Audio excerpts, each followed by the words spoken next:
देखो मुगल काल को हम लोग पढ़ रहे थे। मुगल काल में हम लोग औरंगजेब को पढ़ रहे थे। औरंगजेब में मैंने बताया था कि शाहजहां के, एक बार मैं खुद रिवीजन कर रहा हूँ, शाहजहां के खासकर 4 बेटे थे। एक था दारा शिकोह, दूसरा था औरंगजेब। शाहजहां को लगाव होता सबसे ज्यादा दारा शिकोह से, और दारा शिकोह थोड़ा सा धर्मनिरपेक्ष भी ज्यादा होता है। दारा शिकोह ने शाहजहां की सेवा की थी, तो इसीलिए जो शाहजहां दारा शिकोह को राजगद्दी देना चाहता है, अपने बगल में शाही गद्दी पर बैठवाता भी है और घोषणा भी कर देता है कि हमारे उत्तराधिकारी कौन है, दारा शिकोह। लेकिन ये सब आसानी से होने वाला नहीं था। लड़ाई कौन करता है मेन, खासकर औरंगजेब। उधर से पूर्व में होता है, जब ऐसा अच्छा हो रहा है, जब राजगद्दी दी जा रही है, का सूबेदार है, गुजरात पर किसका नियंत्रण चल रहा है उस समय, मुराद का। और सूजा कहाँ पे चल रहे थे, बंगाल में। होता क्या मेन है, दारा शिकोह औरंगजेब से भिड़ना चाह रहा है, या कह लीजिए औरंगजेब दारा शिकोह को गद्दी के रूप में नहीं देखना चाह रहा है। तो सीधा टक्कर है किसके बीच, अब दारा शिकोह औरंगजेब।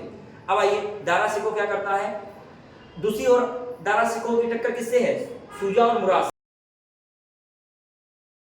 अपने बेटे सुलेमान शिकोह कहाँ भेज रहा है, बंगाल में। और जसवंत सिंह, जोधपुर के राजा जसवंत सिंह हैं, उनको कहाँ भेज रहा है, किससे भिड़ने के लिए, दारा शिकोह से। होता क्या है, धर्मट एक स्थान है जहां पर अप्रैल 1658 में किसके बीच लड़ाई होती है,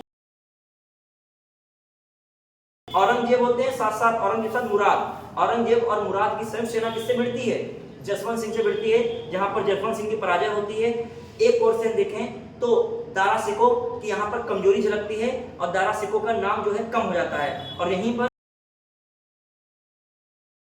बढ़ जाता है। औरंगजेब लेकिन अब मानने वाला है नहीं। मैंने कहा था औरंगजेब किधर क्यों चढ़ाई करेगा, आगरा की ओर बढ़ेगा। और यहाँ पर दारा शिकोह अब क्यों परेशान है, क्योंकि दारा शिकोह की अधिकांश सेना कहाँ जा चुकी है, किस अभियान पे, बंगाल अभियान पे। और मई में वो जब सुलेमान शिकोह को, तब तक की यहाँ देर हो चुकी होती है, तब तक की दूसरा युद्ध सामूगढ़ का युद्ध हो चुका होता है, और दारा शिकोह की क्या हो चुकी होती है, पराजय हो चुकी होती है। फिर समझ पाए, तो आपके 2-3 युद्ध हैं। एक औरंगजेब का सबसे मेन युद्ध कौन है, धर्मट का युद्ध है, धर्मट का युद्ध।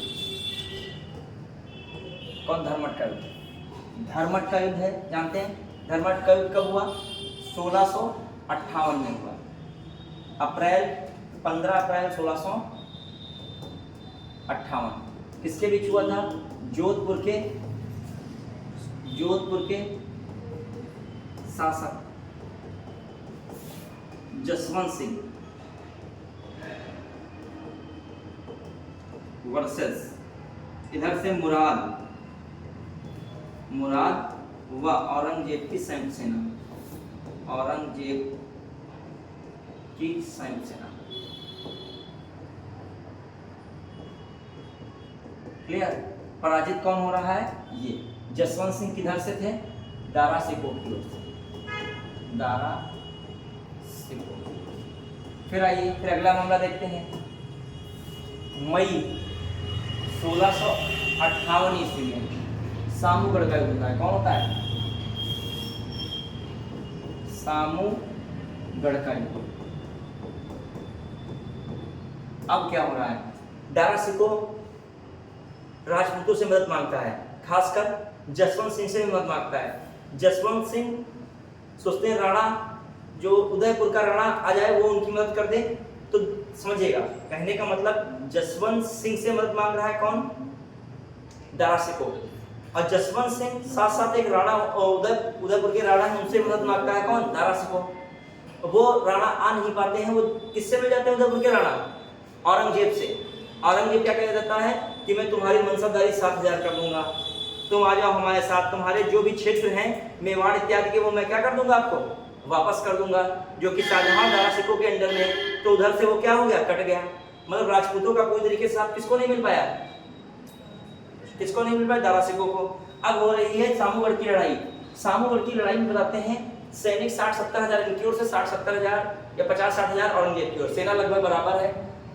लड़ाई होती है, भीषण लड़ाई होती है, लेकिन दारा शिकोह कहीं ना कहीं सेनापतित्व के मामले में जो एक अच्छा कुशल सेनापति देखा जाए तो औरंगजेब था, दारा शिकोह नहीं था। वो अलग बात है, दारा शिकोह कि नीतियां ठीक ना हो आगे चल, औरंगजेब की नीतियां थोड़ा कट्टरवादी हो, थोड़ा क्या बहुत कट्टरवादी हो, लेकिन लड़ाई झगड़े में औरंगजेब कहीं ना कहीं दारा सिकोह से क्या था, आगे था। और युद्ध में साफ झलकता है जब आमने सामने कौन होते हैं, दारा सिकोह और औरंगजेब। दारा सिकोह टिक नहीं पाता, औरंगजेब भीतर तरीके से जीत जाता है, और इसके बाद दारा सिकोह को भागना पड़ता है। दारा सिकोह क्या करना पड़ता है, भागना पड़ता है। क्लियर, तो याद रखेगा।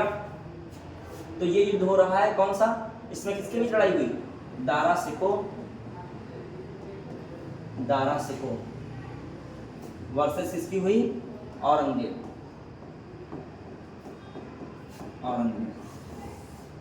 Clear, Dara Shikoh versus Aurangzeb. अब देखिए फिर होता क्या है, दारा सिकोह लाहौर साइड में भाग जाते हैं। कहाँ भाग जाते हैं, लाहौर भाग गए।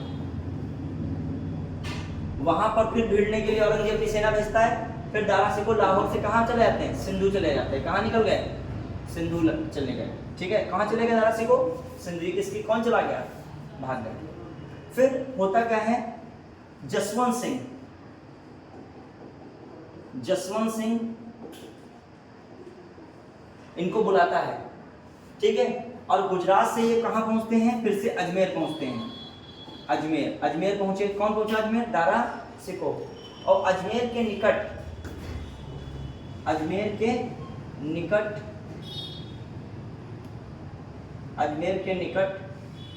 देवराल का युद्ध हुआ। देवराल का युद्ध ये कब हो रहा है, 1659 ईस्वी में। ठीक है, अंतिम बड़ा युद्ध था दारा सिकोह ठीक वर्सेस किसका, औरंगजेब का अंतिम बड़ा युद्ध, और जिसमें किसकी पराजय हो रही है, दारा की फिर से क्या हो गई, पराजय। दारा को फिर से भागना पड़ा। अब दारा भागता है, लेकिन होता क्या है, एक अफगान सरदार होता है, वो मुखबरी कर देता है, पकड़वा देता है। बोलन दर्रा पड़ रहा होता है अफगानिस्तान में बोलन दर्रा से किसको गिरफ्तार करवा देता है, दारा को गिरफ्तार करवाता है। औरंगजेब दारा को कैद करता है, और कुछ वर्षों बाद दारा को क्या कर दिया जाता है, हत्या करवा दी जाती है। दारा का मामला क्या कर दिया गया, क्लोज कर दिया गया। बताया गया कि इस्लाम के शत्रु हैं, इस्लाम को आगे नहीं बढ़ाना चाहते हैं। इस तरीके से औरंगजेब ने कहीं ना कहीं धर्म का सहारा लेते हुए किसको मार दिया बाद में, कैद करने के बाद दारा को। तो याद रखेगा, देवराल का युद्ध याद रखेगा, जो क्वेश्चन आ जाए, दारा सिकोह और औरंगजेब के बीच अंतिम बड़ा युद्ध, जिसमें दारा पूरी तरीके से विफल रहा। उसके बाद दारा को कैद करके उसकी हत्या कर दी गई। तो कौन सा, सामूगढ़ का युद्ध नहीं है, कौन है, अजमेर के निकट होने वाला कौन सा युद्ध है, देवराल का युद्ध। क्लियर, बढ़िया है। तो अब ये मामला यहाँ तक हम लोगों ने पढ़ा, अजमेर के निकट देवराल का युद्ध। अब आइए, अब औरंगजेब के लिए एक तो मामला औरंगजेब का खत्म हो गया। क्लियर, अब होता क्या है, इनका बेटा कौन है, दारा सिकोह का बेटा, दारा सिकोह का बेटा सुलेमान सिकोह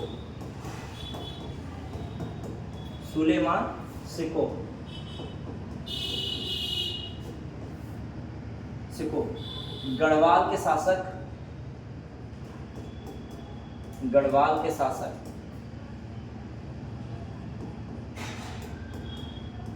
ठीक है, गढ़वाल के शासक के पास शरण लेते हैं, के पास शरण लिया।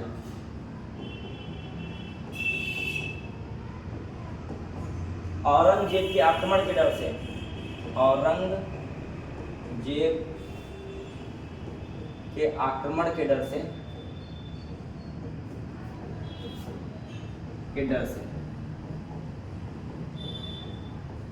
गढ़वाल शासक ने इनको, किसको, सिकोह को, सुलेमान को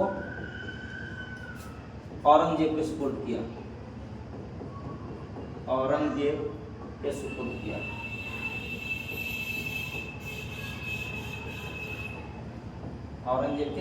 क्लियर, औरंगजेब के सुपुर्द किया। और जब औरंगजेब के सुपुर्द कर दिया तो मामला क्या हो गया, सीधा है। औरंगजेब के जब सुपुर्द कर दिया तो क्या मैटर सीधा हो गया कि औरंगजेब के अंडर में आ गए, ग्वालियर में कैद किया औरंगजेब ने। इसको कहाँ कैद कराया?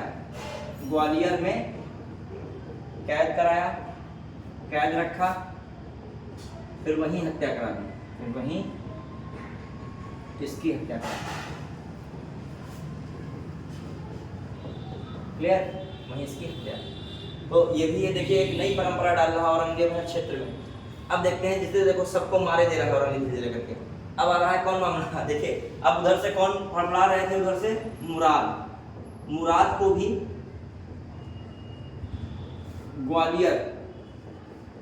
ग्वालियर में कैद कराता है, कैद किया और वहीं इनकी भी हत्या करा दी, और वहीं इनकी भी हत्या कराई। क्वेश्चन आ जाए कि ये सेंटेंस आ जाए, औरंगजेब ने मुराद को भी जो है ग्वालियर में कैद किया था, वहां इनकी भी हत्या कर दी गई। तो ये बात बिल्कुल क्या है, सही है। तो देखो मुराद कहाँ लड़ रहे थे इनके साथ, और कहाँ मुराद क्या कर रहे थे, हत्या कर दे रहा औरंगजेब। क्लियर? मतलब सारे जो है कांटे हैं उनको क्या किया जा रहा है, किनारे किया जा रहा है। मतलब गद्दी पे जो कौन बैठे फाइनली सुरक्षित तरीके से, औरंगजेब। फिर आते हैं हम लोग आगे बढ़ेंगे। फिर दूसरी तरफ कौन है, सुजा। कौन है, सुजा। तो एक होता है खजवा का युद्ध। कौन युद्ध हो रहा है? इलाहाबाद के निकट, इलाहाबाद के निकट खजवा युद्ध में, खजवा के युद्ध में सुजा को पराजित करता है, सुजा को पराजित किया।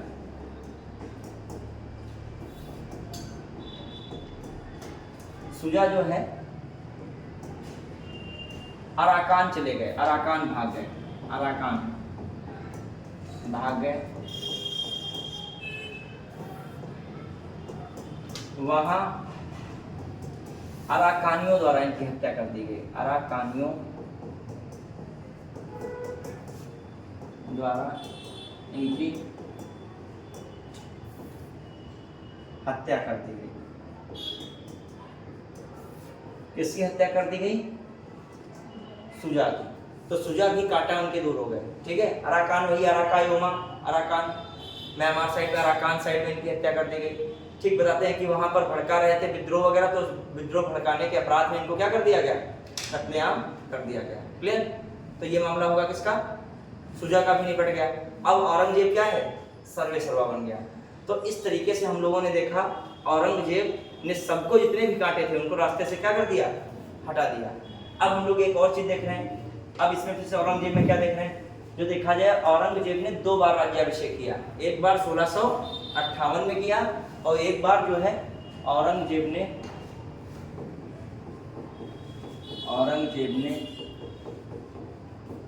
2 बार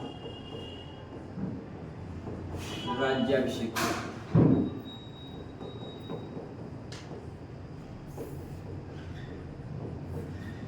एक बार 1658 ईस्वी में, दूसरी बार जुलाई 1659 ईस्वी में। मुझे लग रहा है कि इसलिए वो पराजित, फाइनली किसको पराजित कर दिया था औरंगजेब ने, दारा सिकोह को पराजित कब किया था, मार्च 1659 में। फाइनली वाली कौन लड़ाई थी, देवरात की लड़ाई, उसमें तो किनारे किया था। तो 59 में इसीलिए वो कर रहा हो शायद, उसमें फाइनली जो अपना दूसरा राज्याभिषेक कौन कर रहा हो। और जब उसने गद्दी पर बैठा था तो पातशाह गाजी की उपाधि के रूप में बैठा, आलमगीर पातशाह गाजी, आलमगीर पातशाह गाजी की उपाधि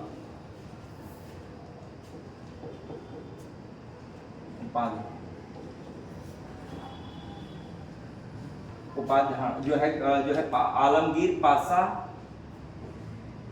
है।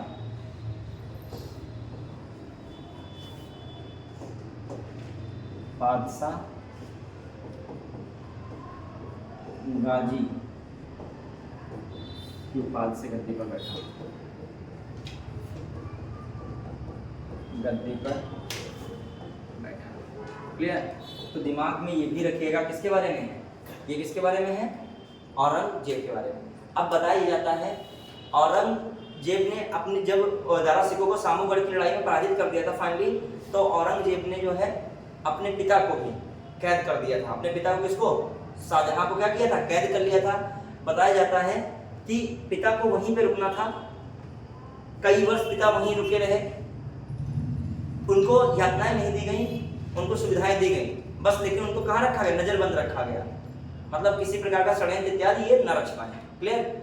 बताया ये भी जाता है औरंगजेब को जो उसने कैद में रख लिया था, औरंगजेब ने शाहजहां को कैद में रख लिया, तो कहते हैं शाहजहां के साथ उसकी बेटी या औरंगजेब की बहन जहारा रहती थी। कौन रहती थी, जहारा। तो जहारा ने शाहजहां की खूब सेवा की। जब शाहजहां कैदी था तो उसकी बेटी ने शाहजहां की कैद खाने का नजरबंद करना, पूरा कैदी ही नहीं रखा गया था, वो मतलब एक क्षेत्र में निश्चित रख दिया गया था, उसकी सेवा की।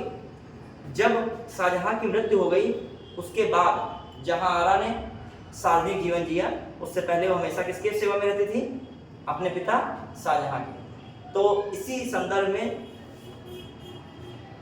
औरंगजेब ने अपनी बहन, औरंगजेब की तो बहन है ना जहारा, औरंगजेब की बहन जहारा को साहिबात जवानी की उपाधि भी दी थी। किसने दी थी, औरंगजेब ने। प्लस जहारा को औरंगजेब ने अपने साम्राज्य की प्रथम नारी घोषित किया था। क्या किया था, प्रथम नारी। तो ये सब चीजें बात इसीलिए कर रहा है कि ये सब पहली बात, जहारा औरंगजेब से उत्तराधिकारी के रूप में कौन है, जहारा है, लेकिन वो लेडीज हैं तो बन नहीं सकती हैं, तो इसलिए उसने उपाधि दी, और उसने क्योंकि शाहजहां की सेवा की थी तो और मानता था औरंगजेब किसको, अपनी बहन को। यहाँ तक इतना मानता था, उसके कहने पर इज्जत बख्श, मुराद का बेटा कौन है, इज्जत बख्श है, एक इज्जत बख्श ही में से इनके जो भाई का बेटा इज्जत बख्श होता है, उसको मुक्त किया गया था, और उससे औरंगजेब की दूसरी बेटी की क्या की गई थी, शादी की गई। समझिएगा। फिर जो देखा जाए, एक होता है सिपीहर करके, सिपीहर सिको, सिको जो सुलेमान सिको का बेटा है, जिसे कैद कर लिया, जो है दारा सिको का ही बेटा है, उसे कैद कर लिया गया था। सिपीहर सिको को कैद किया गया था, जहां दारा शाह के कहने पर उसको भी छोड़ दिया गया था, और बाद में औरंगजेब ने अपनी पहली बेटी के साथ उसका क्या कर दिया था, विवाह किया था। ठीक है। आप सोचो कैसे विवाह का सिस्टम है कि उनके जो भाई की बेटियां हो रही हैं उनके साथ क्या हो रहा है। तो कहा जाए कि अगली पीढ़ी में औरंगजेब ने पुरानी जो पीढ़ी थी उसके सिस्टम को समाप्त करके वैवाहिक संबंध स्थापित कराए, और ज्यादातर वैवाहिक संबंध हो रहे हैं परिवार में। ठीक है। फिर देखा जाए, कुछ समझ में आ रहा है कि नहीं। एक इज्जत बख्श का मैंने नाम लिया है, औरंगजेब की दूसरी बेटी से इसका विवाह हुआ था। ठीक है। फिर एक मैंने नाम लिया सिपीहर सिको, दारा सिको का पुत्र था जिसको कैद रखा गया था, उसका विवाह किससे हो रहा है, पहली बेटी से हो रहा है। किसकी, औरंगजेब की पहली बेटी है। फिर आखिर औरंगजेब का बेटा भी तो विवाह करेगा। अब जहां आरा की जो बेटी, भले वो दारा सिको की बेटी थी, जानी मलिक या जानी सिको करके, ठीक है, जानी नाम है उनका, तो जानी बेगम कह रहे थे, जानी बेगम करके नाम। तो उनकी जो परवरिश बहुत अच्छे से किसने की थी, जहांआरा शाह ने, बिल्कुल अपनी बेटी ऐसा उसको माना था। तो उसके साथ दारा सिको का बेटा मोहम्मद आजम विवाह करता है। किसके साथ, दारा सिको की बेटी जानी के साथ, जो किसकी बेटी मानी जा रही है, किसने अपनी बेटी की तरह इसका पालन पोषण किया था, जहांआरा ने। तो समझिएगा वैवाहिक संबंध का इनका मामला कि क्वेश्चन मान लिया डीपली बनाना चाहे तो बना सकता है। यहाँ से है कि जो है सिपीहर सिको से दारा, जो औरंगजेब ने अपनी पहली बेटी का विवाह किया, इज्जत बख्श के साथ औरंगजेब ने दूसरी बेटी का विवाह किया, दारा सिको की बेटी जो है जानी से जो है विवाह जो है औरंगजेब ने बेटे मोहम्मद आजम का किया। क्लियर। तो ये सब चीजें पूछ सकता है इधर उधर मिलान करके, तो दिमाग में इसको भी रख लीजिएगा, लिखना चाहिए लिख लीजिएगा। ठीक है। तो कह सकते हो कि इनमें से कौन सा शासक ऐसा था मुगल शासक में जिसने ज्यादातर विवाह जो है अपने जो है परिवार में ही किया था, अपने रिश्तेदारी में किया था। वो कौन है, औरंगजेब, और खासकर बेटा बेटी का। आप बताओ, दारा सिको की एक तरफ बेटी है, उसका बेटा विवाह कर रहा है, ठीक है, और एक तरफ दारा सिको का बेटा है, उसकी बेटी से विवाह कर रहा है, कौन सा रिलेशन बन पाएगा। ठीक है। फिर दूसरा देखा जाए, उसकी बेटी है कौन, दारा सिको की बेटा है एक, उसका फिर एक उसी के बेटे से किसका विवाह हो रहा है, उसकी प्रथम बेटी से, पहली बेटी से। क्लियर? तो ये हौच पौच हो गया है, लेकिन दिमाग में रखिएगा, क्वेश्चन यहाँ से बन सकता है, ये जो है पढ़ोगे तब आपको मिलेगा। ठीक है, ये वैवाहिक संबंध केवल इतना नहीं, तकरार मिटा रहे हैं। वहीं सोचो, इज्जत बख्श कैदी के रूप में है, सिपहर सिको किसके रूप में है? कैदी के रूप में है। अब किसके रूप में सब आ गए हैं? दामाद के रूप में। तो एक लड़ाई तो यहाँ पे एक हिसाब से क्या हो रही है? खत्म हो रही है। इस बात को देखा जाए। चलिए तो इसमें देखते हैं हम लोग कौन है, यहाँ पर देखते हैं सिपहर सिको के साथ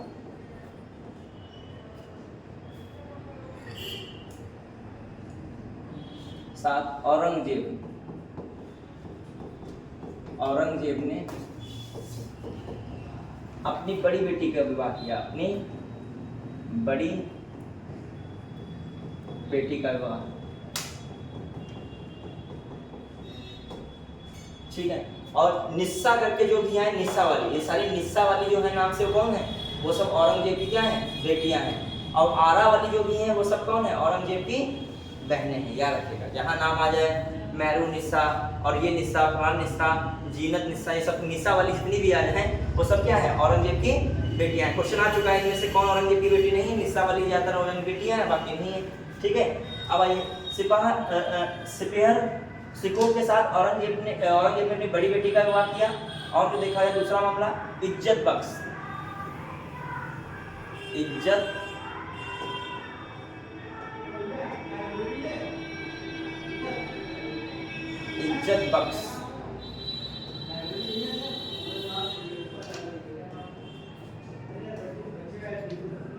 हाँ, इज्जत बख्श के साथ जो है किसने विवाह किया था? फटाक से बताइएगा। इज्जत बख्श के साथ, हाँ, इज्जत बख्श के साथ किसने विवाह किया अपना? जो है औरंगजेब ने दूसरी बेटी का विवाह किया।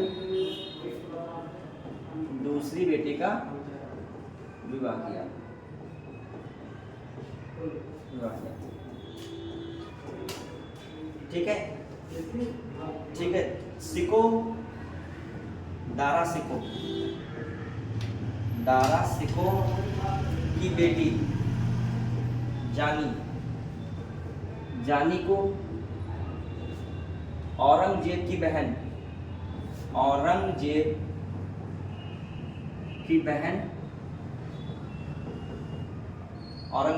कौन है? जहांआरा ने अपनी बेटी तरह पालन पोषण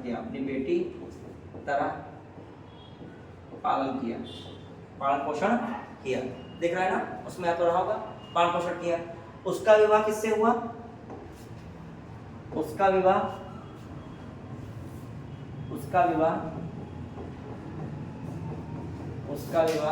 औरंगजेब ने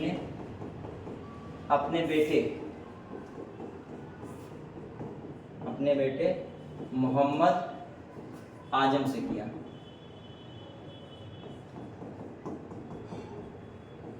क्लियर? तो ये सब हो रहा है। बड़े तो ये सब देखते हैं। जब शाहजहां कैद थे, जब शाहजहां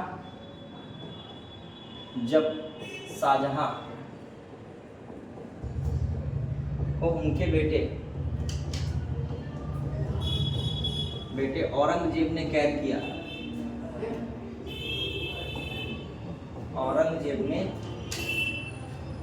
किया।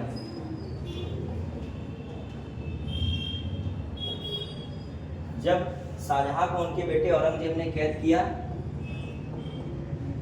तो उस समय औरंगजेब की बहन जहारा ने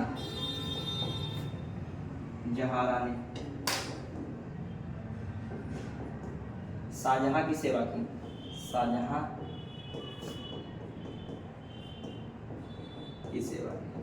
कौन? नूरजहां जैसी नहीं थी, वरना अपने पिता छुड़वा के फिर शासक बनवा देते। कौन थी? जो है जहारा। समझ रहे हो? जहांरा को ये प्रथम नारी की उपाधि देता है। जहांरा को कौन सी उपाधि देता है? जहांरा को कौन सी उपाधि? प्रथम नारी, प्रथम नारी। और दूसरी उपाधि किसको कौन देता है? साहिबात उज्जमानी को, साहिबात उज्जमानी। साहिबात उज्जमानी की उपाधि किसको देता है? जहांआरा। क्लियर? प्रथम नारी और साहिबात उज्जमानी। तो ये सब चीजें हमने बेसिक किसके बारे में बताई हैं? औरंगजेब के बारे में बताई हैं। अब औरंगजेब के बारे में जो हम लोग देखेंगे, धार्मिक नीति क्या है, उसने किस तरीके से साम्राज्य को और अपना कायम रखा, लेकिन उसने अपने साम्राज्य में जो जो चीजें आ रही थी सबको क्या कर दिया? किनारे कर दिया। जब औरंगजेब की धार्मिक नीति में जो हम लोग देखते हैं तो बताया जाता है कि औरंगजेब ने गायन को पूरी तरीके से क्या कर दिया था? प्रतिबंधित किया था। हालांकि बताता है कि उसके हरम में महिलाएं गाना गा सकती थी, कुछ जगह पर शाही दरबार में भी गायन हो सकता था, बाकी गायन सामान्य तरीके से उसने क्या कर दिया था? बंद करा दिया था। हालांकि जो है उसने वादन को बंद नहीं किया था, ठीक है, वाद्य यंत्रों को बजाना क्या नहीं किया था? बंद नहीं किया था, गायन पे उसने रोक लगाई थी। बताया जाता है कि औरंगजेब स्वयं जो है बीड़ा बहुत अच्छी बजाता था, लेकिन कहीं कहीं सामान्य जगहों पर तो यही मिलता है कि संगीत को भी उसने प्रतिबंधित कर दिया था, क्योंकि संगीत में लोग गायन संबंधित समझते हैं, लेकिन गायन और वादन में देखा जाए तो औरंगजेब ने नियंत्रण ज्यादा किस पे लगाया था? गायन पर, वादन पे इतना नहीं लगाया था। क्लियर? बताते हैं उसने शराब इत्यादि चीजों को भी क्या कर दिया था? अपने साम्राज्य में बंद करने का प्रयास किया था। बताते हैं कि उसने बहुत सारी जो है कट्टरवादी नीतियां लागू की, उसने बहुत सारे मंदिरों को तोड़वाया, और उसी मंदिरों में बताया जाता है एक प्रसिद्ध मंदिर था काशी विश्वनाथ का मंदिर, बताते हैं उसको भी किसने तोड़वाया था? औरंगजेब ने तोड़वाया था। एक आता है केशव मंदिर, जिसको बनवाया था वीर सिंह बुंदेला ने मथुरा में, उसको भी कौन तोड़वा देता है?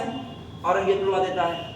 औरंगजेब बहुत सारे ऐसे मंदिरों को तोड़वाता है। जब वो सूबेदार था तो उसने कहा वहां से मूर्तियां हटवा दी थी, और फिर से जब वो शासक बना तो लोग मूर्ति रख के पूजा करने लगे थे, तो उसने कहा हमारी बात नहीं सुन रहे तो हम इसके लिए क्या करेंगे? कोई मूर्ति रख लो, मैं मंदिर को ही क्या कर दूंगा? तोड़वा दूंगा। तो इस तरीके से औरंगजेब की बहुत सारी कट्टर नीति आती हैं। कुछ लोगों का मानना यह भी है, कुछ इतिहासकारों का, कि औरंगजेब खासकर हिंदुओं से इतना कट्टर रुख क्यों रखता था, इतना मतलब उनको इतना उनके लिए कठोर नियम क्यों रखता था, कि उसका मानना था कि मुस्लिम समुदाय को खुश रखें, कि वही हमारा फाइनली क्या करेंगे? समर्थन करेंगे। और दूसरी बात ये भी सोचता था कि इन लोगों ने हमारे साथ क्या ये लोग हमारे साथ कभी भी क्या कर सकते हैं? गद्दारी इत्यादि कर सकते हैं, तो इसीलिए थोड़ा सा रुख क्या करता था? थोड़ा सा कठोर रखता था, थोड़ा क्या बहुत कठोर रखता था। अपने को वो मानता था कि हम जो है अल्लाह के ही एक कोई ना कोई रूप है, तो इसीलिए उसको क्या कहा गया? मैंने एक दिन कहा जिंदा पीर। किसको कहा गया है जिंदा पीर? औरंगजेब को। जिल्ले इलाही किसको कहा गया था? बलबन को। इसने फारसी त्योहार एक नौरोज होता है, उस पर भी इसने क्या कर दिया था? प्रतिबंध लगा दिया था। किसने? औरंगजेब ने। मानना था इसका कि ये फारसी त्योहार है, इसको ईरान के सफावी लोग मनाते हैं, और सफावी क्या थे? शिया थे। औरंगजेब अपने को क्या मानता था? कट्टर सुन्नी मानता था। तो इन चीजों को हम लोग अब आगे के फेज में पढ़ेंगे। अभी इसकी एक और फेज बाकी है, जिसमें आएगा गोलकुंडा, और कौन है आपका दूसरा? बीजापुर, उसको भी जीतता है। मुअज्जम को कौन कौन सी जिम्मेदारी देखता है? बताया जाता है कि जब ये बूढ़ा हो गया था तब भी मुअज्जम के पास कोई पत्र भेजता था, मुअज्जम कांपने लगते थे इसका ऑर्डर सुनने के लिए, कि कहीं ऐसा ना हो हमको भी न मरवा दे। मतलब बहुत ही स्ट्रिक्ट शासक है एक हिसाब से कह लीजिए, और पढ़ा लिखा शासक है, योग्य है, ठीक है। और इसकी उपाधि कौन रहती है? आलमगीर। कई बार क्वेश्चन आता है आलमगीर के नाम से कौन जाना आता है? जो है औरंगजेब। तो आज हम इसको इतने रखते हैं, कल के फेज में औरंगजेब को क्या कर देंगे? फिनिश कर देंगे। यहाँ से आज हमने केवल ये देखा कि औरंगजेब किस प्रकार गद्दी पर बैठा हुआ है, किस प्रकार इसने जो है किस चीज को कंट्रोल कर लिया है। अब औरंगजेब पूरी तरीके से फाइनल हो चुका है। अब आगे की इसकी नीतियां रहेंगी, कल एक ही क्लास में सब हम समाप्त कर देंगे। खासकर इसकी धार्मिक नीति बहुत चर्चा में रहती है, जो पूछी भी जाती है। क्लियर? तो आज के लिए